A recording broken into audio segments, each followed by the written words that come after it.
Viewers, on January 27th, India has signed the biggest trade pact, at least in terms of a bloc of 27 countries, the European Union, and it's being called as the mother of all deals. It impacts almost 2 billion people across the globe, 1.4 billion in India and around 600 million in the EU.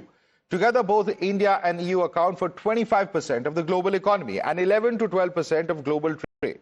With this historic deal, over 99% of Indian exports get preferential entry into the EU, unlocking massive growth potential. This took almost 2 decades to get finalized, and the talks, which started in 2007, and the deal, of course, as far as the conclusion of negotiations aspect is concerned, finally being signed in 2026. The process was clearly expedited due to increasing weaponization of trade globally. Trade weaponization as well as turmoil in the global order was acknowledged by leaders of both India and EU during the joint statement. Listen in to what they said.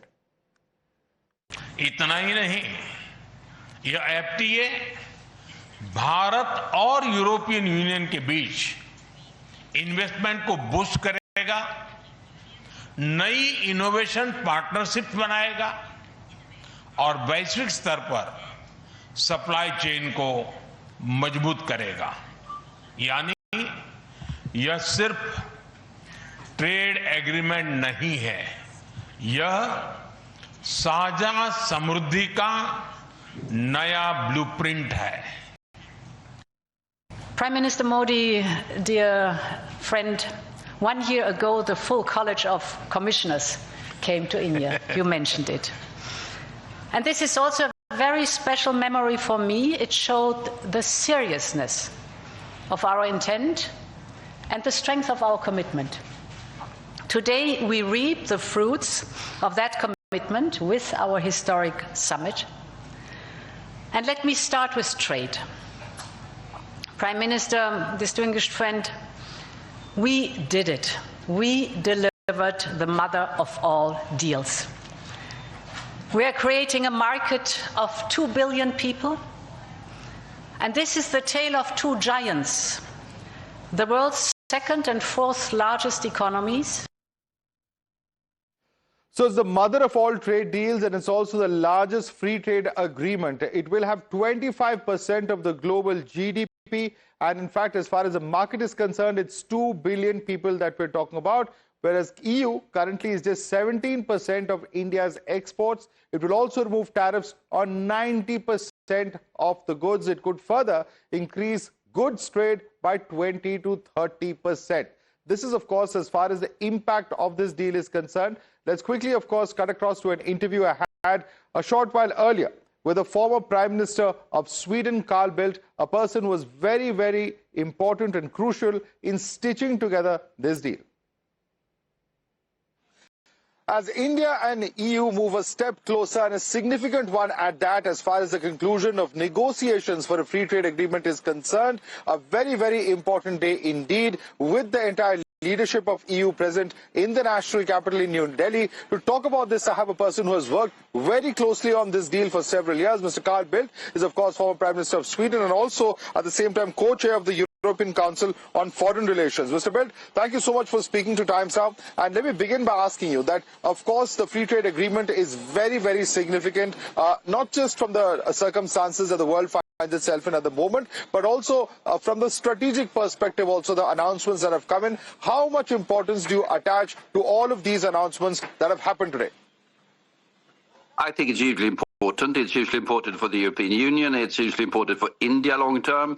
It is also a signal to the world that here we have 2 powers that are interested in stabilising relationships in a time of turmoil.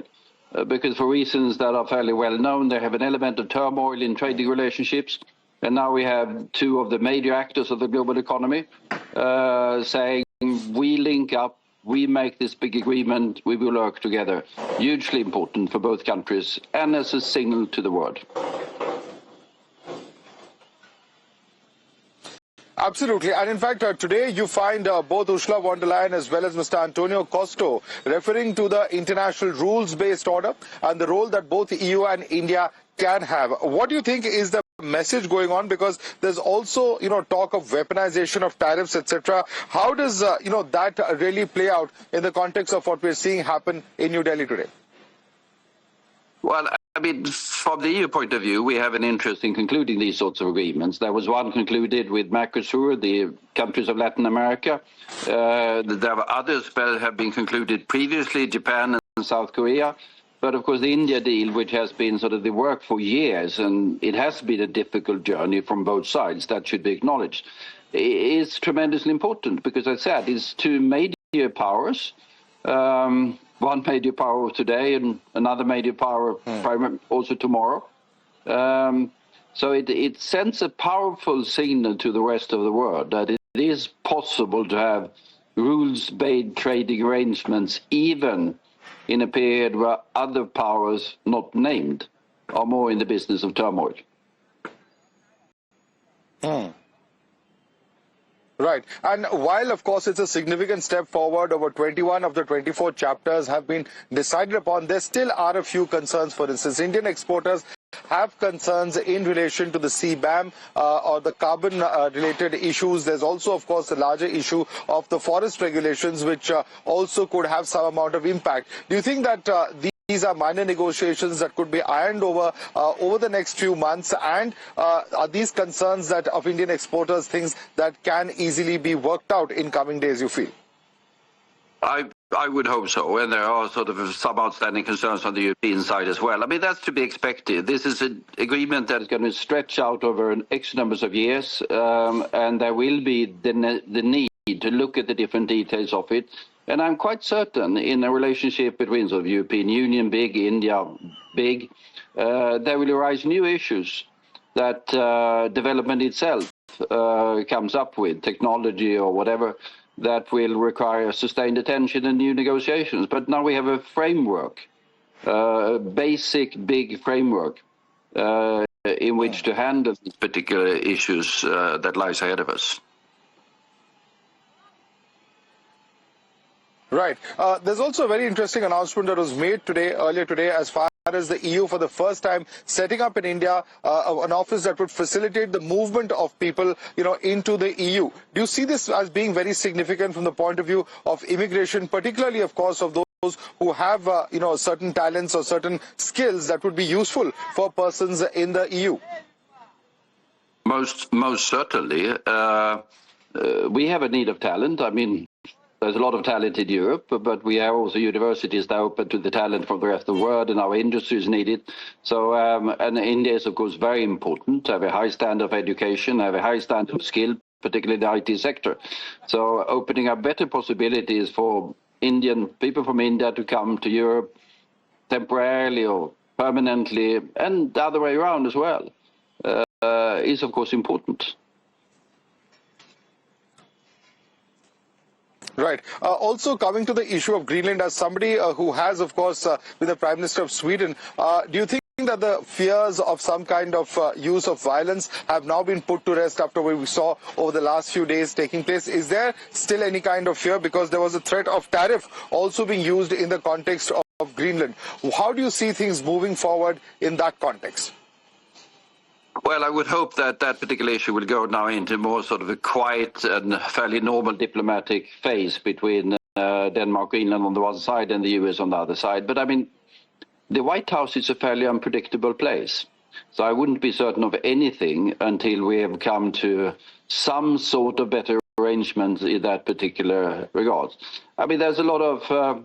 nearly everything can be sorted out within the context of the agreement that is there previously between the US and Denmark, and respecting the right to self-determination of the Greenlanders and the territorial integrity of Greenland. So as long as that is respected by the United States, this should not be a crisis. But do we know for certain? No, we don't. Right. But are these fears that are being expressed of a Chinese or a Russian takeover of Greenland or dominance in that area, are these fears real in your view? In my opinion, hardly. I mean, the US president said that there's a lot of Russian and Chinese ships along the coast of Greenland. He's the only one who's seen them because no one else has seen them. They're not there. I don't see any such threats within the foreseeable future. Finland has, I mean, it needs defense, no question about that. There is a need from the American side to have the space surveillance base that they have in northern Greenland, no question about that. But this fear of an imminent Russian or Chinese threat, that's pure fantasy, pure fantasy. Right. Also, do you think that in the last few years we've seen a very different approach that India and the EU have had when it comes to the Russia-Ukraine conflict? Do you think that with the two countries coming together now, and even President Costa referring to the fact that India could play an important role as far as the ushering in of peace in that particular region is concerned, do you think that now all that has been put behind and we're looking at a future roadmap as far as peace, as far as the cooperation of two countries on this very important issue is concerned? Because we have seen how in the past fuel imports from Russia is something that EU has raised. Yes, and I think we'll continue to raise, because I mean we are of course very concerned with the Russian aggression against Ukraine. That touches upon very fundamental issues of territorial integrity that should be key concerns also of India, because of the issues that India has primarily with China. So for Europe, this is fundamental. And here we have had some difficulties understanding, perhaps understanding, but acknowledging the somewhat more lukewarm position that India has taken. I'm quite certain that has been the subject of discussions at the EU-India summit today as well.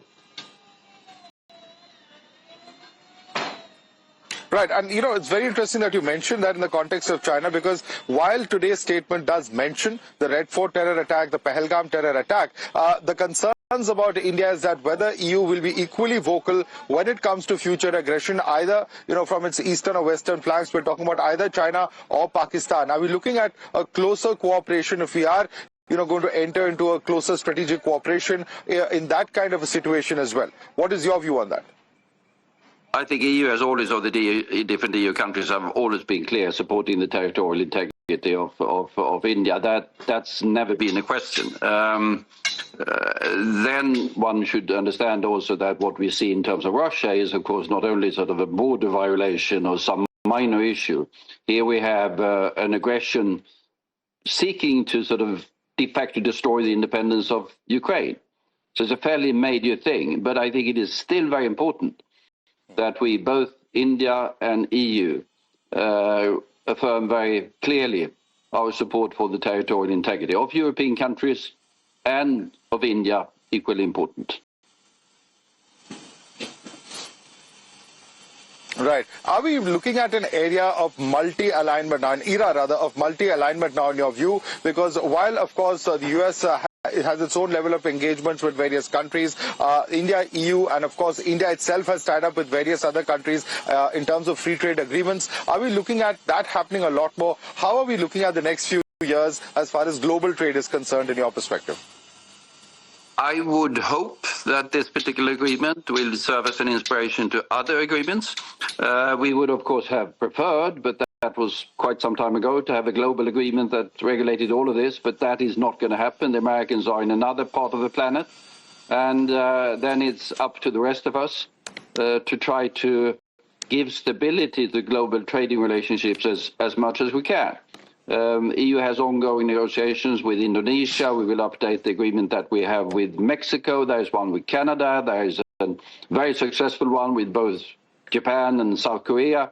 There's a discussion I'm at least favoring that we should align ourselves or join the CPTPP of the Pacific nations in order to be fully part of the trade liberalization in that particular area. So I hope that this is the direction in which the global trade negotiations will go in the next few years. Absolutely, and today's announcement itself is an announcement that could potentially impact the lives of 2 billion citizens of the world, both in EU as well as India. And given the volume of trade that we already have, what is your expectation? How quickly can we get this into process? Because there's at least 6 months of legal vetting, and then on to actually implementing it. It could be anywhere between 1 to 2 years, is what experts are saying. How quickly do you think, A, we can get it off the ground, and B, how soon do you see the economic impact of such a trade deal actually happening on ground? As you say, there are all these formalities and legalities that follows this, so it will take some time until it sort of comes into force. And then, of course, it sends a signal to economic actors. Then they start to act. And then we'll see the effects coming incrementally over years. And the effects will grow, absolutely. They're going to be limited in the beginning because it takes time for economic actors to adjust to the new economic possibilities. But the more they see it, the more it will have an effect. So the effect will come gradually and will increase over the years. Right. Carl Bildt, thank you so much for taking the time out and speaking to us here at Times Now, sir. Always a pleasure. Thank you.